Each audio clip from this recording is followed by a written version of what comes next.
the UA High School Sports Festival, the training camp, All Might's battle against All for One. What do each of these moments from My Hero Academia have in common? On top of being some of the greatest storytelling in all of anime, they also happen to be some of the most savage moments of the hit anime.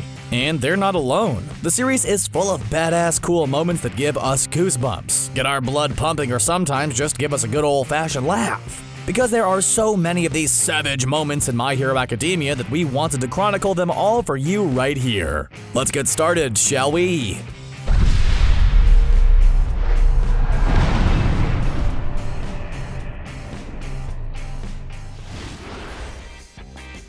Let's start off with one of the first major battles in the series, when Izuku first faced off against Bakugo with One For All. Prior to this point of the series, Bakugo held himself in high regard, both because he had a quirk and because said quirk was incredibly powerful. Top it off with the fact that Izuku had no quirk to speak of, and Bakugo had a lot of reasons to think he was superior to Deku. However, when Deku eventually obtained a quirk and got into UA alongside Bakugo, the two faced off, and Bakugo found that he was not as great as he thought. In fact, he straight up lost to Izuku, failing to gain ground for most of their battle and eventually losing the scrimmage to the opposing team. In this battle, Deku showed what he was made of, proving that he was not the nothing that Bakugo thought him to be. Fast forward to the UA High School Sports Festival, and we have another awesome moment. Specifically, we're talking about the first event of the festival, the obstacle race. During this race, Izuku made a point to not use his one-for-all power before the later events, so as not to severely injure himself and put himself out of the running. Yet he had to stay in the race somehow, or he would be disqualified regardless. Thus, his solution was to use his head, grabbing some shrapnel from the robots that served as obstacles and using it to his advantage. Deku used the shrapnel to shield himself from attacks, and later as a method of propulsion. By using the metal to set off the landmines covering the final part of the race, Izuku was able to blast his way to the finish line, taking first place in one of the most savage moments in the series. There were a number of badass battles that occurred during the sports festival, but perhaps the most badass of them all was the one that took place between Izuku and Shoto Todoroki. Prior to this battle, we got a bit of backstory for Todoroki, learning that he refused to use his fire powers in battle, as they remind him of his abusive father. Upon learning this, something in Izuku snapped, and he went all out during their battle, breaking all of his fingers using One For All. Why? To get through to Todoroki and convince him that his fire powers, his natural-born quirk, are his and not his father's. And because of that, he should not be afraid to use them. He should establish them as his own. Because of this badass battle, the moving speech and Todoroki finally using his fire in battle, this match stands as one of the series' most savage moments.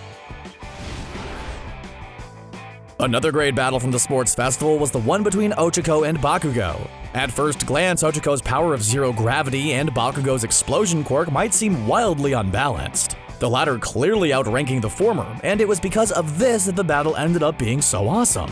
While Ochako didn't win in the end, she managed to pull off one of the most savage surprise attacks in the entire series. By baiting Bakugo into blowing up bits of the ring, Ochako was able to send some of the debris into the air using her quirk. Then when the dust cleared, she released them from the sky, causing them to fall right down on top of Bakugo. Of course, Bakugo was able to stop the attack by blowing up all the debris, but the ingenuity that went into the attack as well as the surprising reveal of her plan made for an epic savage battle. There's no way we could do a list of savage moments from My Hero Academia without talking about what is easily the most important battle in all the series, All Might's fight against All For One. These two arch-enemies were fated to clash ever since All For One first created the power of One For All. And when their final battle finally happened, it was one of the craziest fights in all of anime history. The battle took everything All Might had, literally. He used up all of the One For All left in his body in one final punch that was absolutely savage. With a massive punch, All Might completely annihilated All For One in his final attack, the United States of Smash. The attack saved the day, but also took the symbol of peace away from the world, which is why this epic battle is absolutely savage on every possible level. After his defeat at Deku's hands and after his kidnapping indirectly led to All Might's retirement, Bakugo was feeling a little insecure about himself. So much so that he approached Izuku about his relationship with All Might. The conversation quickly turned into a fight as Bakugo sought to heal his wounded pride by challenging Deku to a rematch. The ensuing battle was awesome, complete with awesome choreography and lots of teen angst. The reason we included it amongst the series' most savage moments is both because of how cool the fight was and because of how emotional and thematically important it was to both characters' development. In other words, the depth of this fight is what garners it a savage status, since it ended with Bakugo learning about One For All and All Might's retirement, both crucial parts of the story that make this fight one of the highest points in the series. Okay, look, we don't like Minoru Mineta, and we know we're not alone in this. The little gray-headed weirdo is a dirty pervert with not a single redeeming quality to be found amongst his lecherous acts and inappropriate behavior. But we decided to include Mineta and his many perverted acts on this list for the reason that from his perspective, everything he does is incredibly savage. We don't approve of his actions and think he's definitely the worst part of the series, but everything about his personality points to him believing that he's the coolest person in the world. Even when he gets rightfully punished for his actions, Mineta believes whatever he did to deserve said punishment was worth it, thinking himself to be absolutely savage. In reality, the women who punish him for this behavior are the true savages, which was another reason to include his acts in the list of savagery in the series. Mineta's pervy moments might be deplorable, but the series does manage to have some actually enjoyable adult humor going on. A prime example of this came during the sports festival when Mount Lady was in search of some food but was a little short on cash. When the hero approached a food stand, she was recognized by one of her admirers, who offered up some food. However, Mount Lady didn't have the cash to pay, so she used her charm to convince the vendor that she didn't need to pay. This tactic consisted of acting, well, sexy, by giving off some suggestive body language. The funniest and most savage part of this is that it actually worked, and the vendor gave her the food for free, which prompted Mount Lady to immediately drop the act and excitedly say, "Thanks," with little to no shame. But who needs shame when you got free food like a savage? Another example of a suggestive joke that actually worked well and made for a savage moment was when Mineta tricked the girls of Class 1A into wearing cheerleader uniforms at the sports festival. Though the source of this gag was Mineta's gross perverted ways, it was funny that one of the smartest students in 1A managed to fall for the lie that all the girls were required to wear the revealing and embarrassing uniforms. Additionally, it was just as funny to see the girls realize they were tricked, even if the joke was at their expense. Again, this moment is one of the more inappropriate pervy fan service bits in the series, but it did manage to make for some savage moments out of how well the comedy of the situation played off. Plus, you gotta give Mineta a bit of credit for actually pulling this pervy prank off. Wait, no, we take that back. Perhaps one of the funniest but most overlooked jokes in the entirety of My Hero Academia was the hilarious commentary by Hantasero concerning Momo Yagirotsu's quirk, creation. Momo's quirk allows her to create anything from her skin as long as she knows the chemical makeup of it. This power works by Momo's body converting lipids into whatever object she needs to create. And when she revealed this to her fellow students at the training camp, it was genuinely one of the funniest moments in the series. After Momo mentioned the process of her powers, Hantasero was quick to open up his big dumb mouth and mentioned that her quirk worked like poop, a comment that sent Momo into a spiral of despair. Jiro was quick to shock Sero across the face and demand he apologize, which made the whole thing even funnier, and the two bits combined made for a savagely hilarious moment. Those who've watched the series know for a fact that Ochako has a big ol' crush on Izuku, and even though she won't admit it and won't tell Deku how she feels, she will definitely get jealous when another girl gets close to him. There are two great examples of this. The first coming when Izuku sought the help of Hatsume in order to modify his hero suit. Upon approaching her workshop, Deku and Ochako were bombarded by an explosion that resulted in Hatsume landing on top of Deku, which struck quite the nerve in Ochako. Even worse, Hatsume later rubbed her hands all over Deku, and though she claimed she was studying his muscles to help better understand what it was his suit needed, it just looked like she was feeling him up, which made it one of the most savage moments of comedy in the series, especially with Ochako's reaction. The second instance of Ochako's jealousy making for an amazing gag comes from the first My Hero Academia film, Two Heroes. Though this gag is far more subtle, it was still just as savage. See, when Deku arrived on Eye Island, he was shown around the facilities by Melissa Shield. And when Ochako found the two having a good time, she got quite the cold expression on her face. Though not inherently scary, seeing Ochako calmly say, "You look like you're having fun," to Deku and his lady friend with a tone as cold as ice was incredibly funny. As if that wasn't savage enough, Ochako repeated her statement with the same ice in her voice. A savage call-out that made for one of the funniest moments in the film, as well as one of the overall funniest instances of Ochako's big crush on Deku getting the better of her in a scary way. Bakugo is an angry little fireball with a quirk that reflects his aggressive personality. We all know he's kind of the worst, and his violent personality is to blame for this. That said, his aggro nature does tend to result in some savage moments, like when he was picking out his hero name. What was Bakugo's proposed name? King Explosion Murder. Yeah, that's kinda badass. And even though it's something that a high schooler who thinks he's edgy would come up with, there's no denying the savagery of Bakugo presenting such a violent and ridiculous name to his teacher and fellow students. Even more savage was when he changed it to Lord Explosion Murder when Midnight told him to make it less violent. That's not any different, dude. You just changed the title and the name. But you gotta hand it to Bakugo, his tenacity during the name-picking process is downright savage.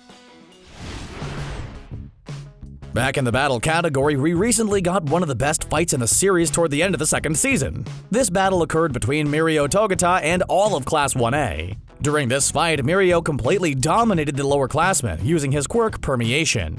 We would later learn that his quirk is not all that powerful, and he's just learned to use it incredibly well, as seen when he was able to defeat every member of Class 1A. This was one of the reasons the fight was absolutely savage, but what made it even more savage was the fact that he fought completely naked. See, when Mirio uses his power, his clothes fall right through his body, leaving him in the buff as he took out his opponents, and his casualness about the whole situation made it as hilarious as it was badass, which we definitely think constitutes the moment as being savage. As we mentioned earlier, Bakugo is kind of the worst, and another hilariously savage example of this came in the first episode of the second season. After Class 1A was attacked by villains, they were bombarded by questions from the other classes. So much so that they couldn't exit their classroom. But Bakugo was having none of that, and when he needed to get out, he calmly approached the crowd of students and said, "Out of my way, extras." Yes, Bakugo literally called the extra characters extras, and though we as the viewers got the self-aware joke, in the context of the show, Bakugo literally referred to a bunch of people as meaningless background characters in his story. Something that Tenya was quick to berate him for. As terrible as it was for Bakugo to call the crowd of people extras just because he doesn't know who they are, the sheer ego of it was absolutely savage. Though Bakugo was proclaimed the winner of the UA Sports Festival, his win against Shoto Todoroki wasn't exactly ideal in his eyes. See, during the fight, Todoroki just sorta gave up.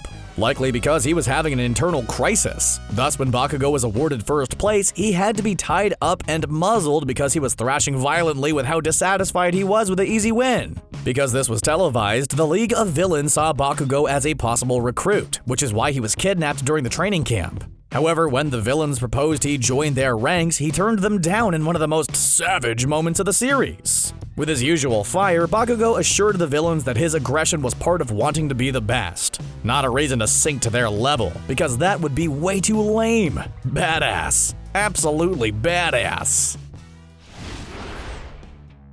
Easily one of the most badass battles in all of My Hero Academia was the fight between Izuku and Muscular. Thematically, it was a powerful moment, since Deku fearlessly protected Koda, the boy who hated heroes, and Izuku's hero ideals. Without question. This was paired well with the actual action of the fight, which depicted Deku going absolutely savage. Muscular's quirk allowed him to build up massive muscle fibers in order to augment his strength, and to combat this, Deku had to use all of his one-for-all power in a way that was ultimately very damaging to him. But he didn't care if he got hurt. He was determined to protect Koda, doing so with a massive 1,000,000% Delaware Detroit smash that was one of the most badass punches in the entire series. Seriously, if smashing a giant hulking mass of muscles with a single punch isn't savage, then we don't know what is.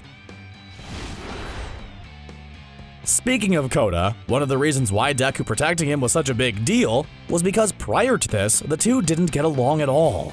See, Koda's parents died in the line of superheroic duty, and as a result, he hates heroes. believing them to be people who give up their lives for nothing. As such, we saw exactly how Kota felt about Izuku when they first met. Since after Deku introduced himself as someone who was aspiring to become a hero, Kota gave him a swift punch to the family jewels. The moment was incredibly hilarious, and also pretty darn savage. Heck, even Bakugo thought it was savage, since he actually managed to crack a smile as he praised Kota for his firecracker spirit. Seriously, what else is a better mark of savagery than a compliment from King Savage Garbage Boy himself? Kota has some serious savage moxie if you ask us. My Hero Academia took a serious turn in its 11th episode. This episode was when the students of 1A first got attacked by the League of Villains. The assault occurred during their training at USJ, and though it was a frightening experience, it also contained one of the most badass savage moments in the entire series. We are of course talking about when Shota Aizawa took on a whole group of villains on his own and practically dominated them. See, Aizawa's power allows him to erase someone's quirk, and thus stop them from using their power, as long as he's looking directly at them. By using the savage technique of covering up his eyes so his targets can't see whose quirk he's erasing, Aizawa dominated the villains. The one against many battle serving as one of the coolest and most badass moments of the character and one of the most savage fights in the series. Last and certainly not least, we have a roasting that stands as one of the most savage moments in the series. While they were on their way to the USJ training facility, the students of 1A got to know each other a bit better. And during the conversation, Tsuya stated her thoughts on Bakugo, saying he's always mad, which of course made him very mad. Denki Kaminari followed this up by saying that the whole class had Bakugo pegged despite only knowing him for a short time. Specifically, he said that Bakugo's personality was garbage mixed with crap, an absolutely savage burn that was also incredibly accurate. Seriously, we all know that Bakugo's an absolute garbage boy, and seeing the other characters pointed out was as savage as it was hilarious. And the fact that Bakugo responded to comments on his angry personality with more anger made the whole thing even better. So there you have it, the most savage moments in My Hero Academia. What was your favorite? Ours had to be when All Might defeated All for One. Let us know what you think in the comments below, and don't forget to subscribe to CBR for more My Hero Academia and other anime videos. Thanks for watching.